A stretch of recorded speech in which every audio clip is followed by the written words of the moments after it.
This past June, we just may have broken a Delmarva life record when we had about 15,000 guests come on the show. Jim Leather of Victory Garden Apiary brought the bees. He also taught us a whole lot about what it takes to be a beekeeper. Now that it is January, anyone wondering what those bees are up to? You know, I think the biggest challenge then was all the little name tags. That was fun. So despite the colder temperatures and fewer flowers, honeybees stay active all winter long. So we sent Delmarva Life's Katie Zerilli to Victory Garden Apiary to find out how it works. Katie? Jimmy and Lisa, what the bees are up to might not be something you think about during the winter months, but it's actually fascinating stuff. They don't die off, and they don't even really necessarily hibernate. I'm here at the Victory Garden Apiary with my friend Jim Leather to learn more. Jim, great to see you again. Good to see you always. Oh, tell me a little bit about what the bees are up to. All right, so the boxes behind us actually all contain colonies of bees. There's probably 10 to 60,000 in each one. Wow. You don't see them flying today because they're inside hiding from this cold. Sure. They are not asleep, they're fully awake, but instead of flying and collecting nectar like they would in the summertime, they are clustered together tightly to keep warm and eating the honey they've been collecting all summer long. Why is it important that they stay alive? Unlike other insects where their queens hibernate during the winter and then they start a new colony each year, if we lose the colony over the wintertime, the entire colony is dead. So if they don't winter over enough bees to maintain that warmness and have enough food, they'll starve and die and the entire colony will be lost. So do they ever come out of these boxes at all? They do. If the weather creeps up into the upper 40s, lower 50s, they will come out to use the bathroom. They will not go inside the hive because it's not sanitary. Mm-hmm. The winter bees actually enlarge their guts so they can hold it longer.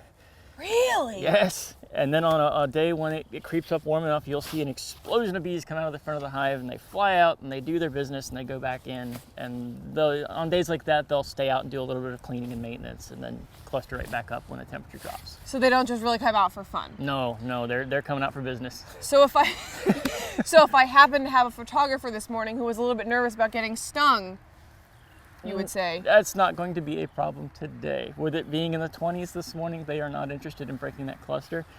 Bees cannot survive at temperatures like this individually. So if a bee left the cluster to come visit, he probably would die before, or she would probably die before she made it out to him. Now, how do you check on them? So the main thing we want to make sure is they don't run out of food. Mm-hmm. So in order to check on them, we just reach down under the back of the hive and lift up. If it's hard to lift up, then we know they've got enough honey in there to survive the rest of that winter time. We check on them once every couple of weeks because they're constantly consuming it. And if they need a little extra, we just give them a little boost. Wow. So, and just tell me a little bit about how things have been for you. Things have been good. We've had a couple cold snaps and warm snaps. It's been kind of a mild winter, ups and downs. But last time we checked on our hives, we were nervous because where we collect bees throughout the year, we have varying strengths in all the boxes. And so far, all of them have survived. We haven't lost a single colony this winter yet. I think it's so fascinating how, like, they know what to do. You're saying, like, the gut enlargement and they cluster together. Yep. But obviously, you're important, too. You have things to do. Yes. We definitely need to prepare for winter in order to help them survive. All right, perfect. Well, after the break, we're going to talk to you about that. Back here at the Victory Garden Apiary, where we're learning so much wonderful information about bees in the wintertime. Jim Leather, my pal here, the bee guy, if you will. So we were talking before the break about how obviously the bees very smart, very ready for the winter, but you have a lot to do with that. Yes, I do. We want to make it as easy as possible for them to survive. They're struggling against the elements anyways, so beekeepers are responsible for making it easier for them to survive that cold weather. The first step is always make sure they have enough food. In the fall, we had a drought this year. There weren't many flowers, at least the flowers that bloomed weren't producing much nectar, so there wasn't a lot there for the bees. So we have to feed our bees to make sure they have enough food. We feed them sugar and water mixed together. They'll store that in their hive just like they would nectar to make honey, and just feed throughout the fall to make sure they have enough. If for some reason they don't, we come along, we lift one of these hives up and it's too light. There's a number of things you can put in there. You can put fondant in there like they decorate cakes with. You can make candy boards, which are basically just you boil sugar and pour it on a piece of wood and it hardens and then you give it to the bees. Wow. Or you can literally just pour sugar on top of paper towels inside the hives. Huh. The bees don't eat it dry. Bees, when they breathe, just like you and me, they have water vapor in their breath. It actually makes the sugar sticky, and then they can eat the liquid off of it. Interesting. So step 1 is food. Step 2, you want to make sure that they are protected from the wind. Yeah.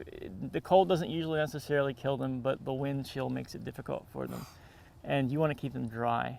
Their breath can condense and make them wet inside the hive. So we put some material in the hive that wicks moisture away from the bees so that they can stay dry, but air can still move up and ventilate them during the wintertime. If there's any gaps in the hive, there's not any in this one, but if there's some big ones, we wrap duct tape around the hives just to keep that draft out. And we reduce the entrances down because the bees are not posting guards in the wintertime, so invaders can get in like mice or other prowling things, and reducing the entrances down, it helps keep the drafts out and makes it easier for them to protect what they have inside the hive. How often do you have to come out here and check? I'm usually out here every couple of weeks. If we get a day that it moves up in 55 or 60 degrees, I can actually very carefully crack the lids and look inside and see if they've been eating the sugar that I feed them. You don't want to open the hives when it gets too cold because they're trying to keep their cluster warm, and if you let that heat out, it's a lot of work for them to get that temperature back up. And you've got a cool little gadget you can check them out with. I do. I have a thermal imager that I use. Yeah. And I use this to try and locate where the cluster of bees is. They put off body heat, and we can use this to kind of figure out where they're in the hive. They start at the bottom of the hive and they move their way up as they eat their food. So if they're all the way at the top, you know they're probably starting to go through their food, and you need to start keeping an eye on them. And then tell me how long they'll be in this state for. Like when in the spring will they start to kind of be ready to come out? Well, it depends on our Delmarva weather.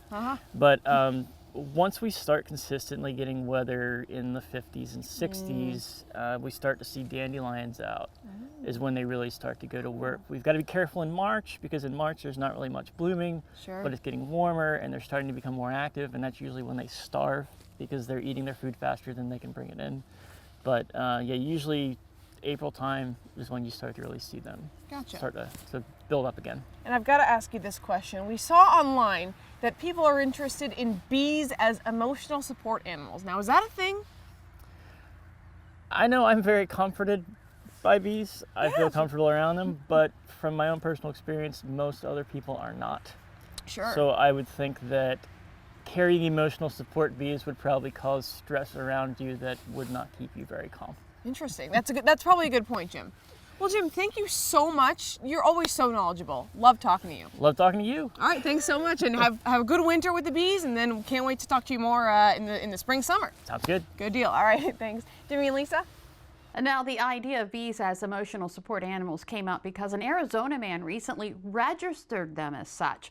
From what we've gathered, it was actually done in jest because the man apparently wanted to prove how easy it is to register an emotional support animal. Reports claim other people have been successful in registering a peacock, a monkey, even an alligator as a service animal. But I can't imagine a bee keeping me calm. No. Getting the little leash on when you go for walks. And Jim was nice enough to share Victory Garden's apiary some honey with us. So thank you, Jim, for that very much. Thank you so absolutely much. Fascinating. It is fascinating. So much to learn about bees. I didn't realize they were so complicated. And we, of course, know that they're huge pollinators. They are what make the rest of the world go round. That's right. So be nice to your bees. Be nice.